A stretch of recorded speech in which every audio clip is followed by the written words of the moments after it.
Assalamu alaikum, I'm Aisha and you're watching Samaa News. Here are today's headlines.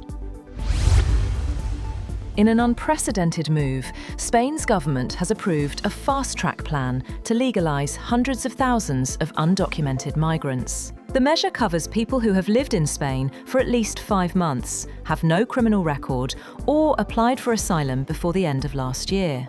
Officials say around 500,000 migrants, mostly from Latin America, could benefit, including children. US Immigration and Customs Enforcement agents are set to support security for the US delegation at the 2026 Milano Cortina Winter Olympics, though they won't carry out immigration enforcement. ICE's Homeland Security Investigations Unit will back up diplomatic security, but all operational control remains with Italian authorities. The move has sparked political backlash in Italy amid controversy over ICE's reputation and recent deadly incidents involving its agents in Minneapolis.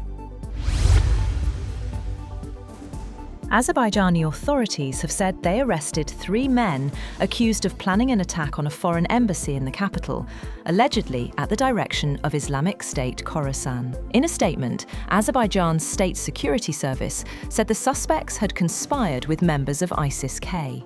They allegedly obtained weapons and were preparing to carry out an attack on a foreign diplomatic mission in Baku.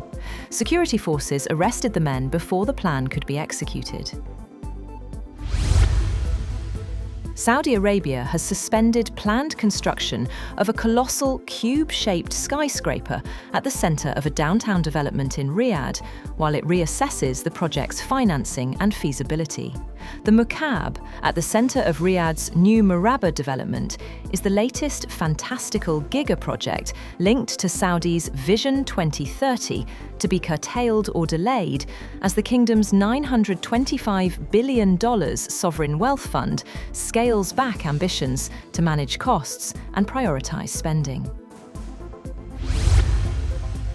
Palestinian officials say security forces are ready to operate Gaza's Rafah crossing once its reopening is announced. The move follows Israel's recovery of the last remaining hostages' remains, a key condition under President Donald Trump's ceasefire plan. Officials say the crossing could reopen this week, with security remaining under Israeli oversight. The announcement comes amid calls from United Nations for full implementation of the Gaza peace plan.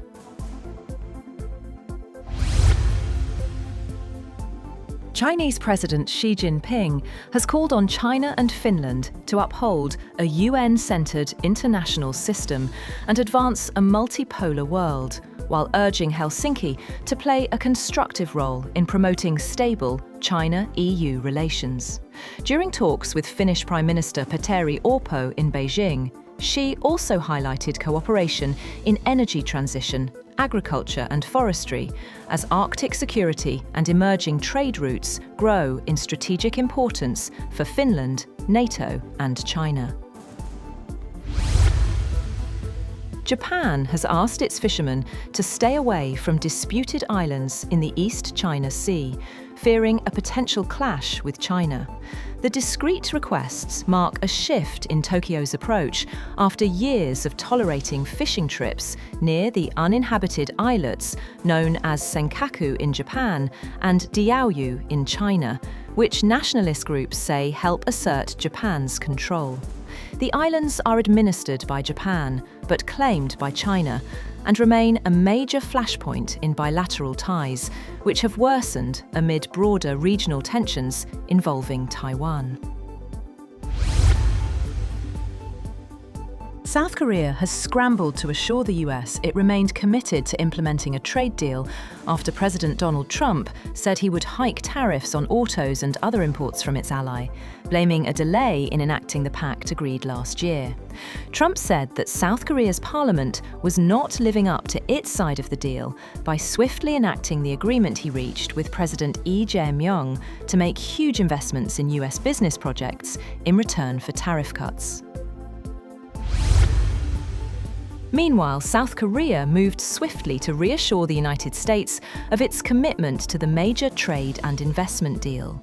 South Korea's presidential Blue House said it was committed to implementing the deal and would continue to take the required steps to finalize it. It said a presidential official convened an emergency meeting with officials, and the industry minister, currently in Canada, would visit the US soon and meet Secretary of Commerce Howard Lutnick.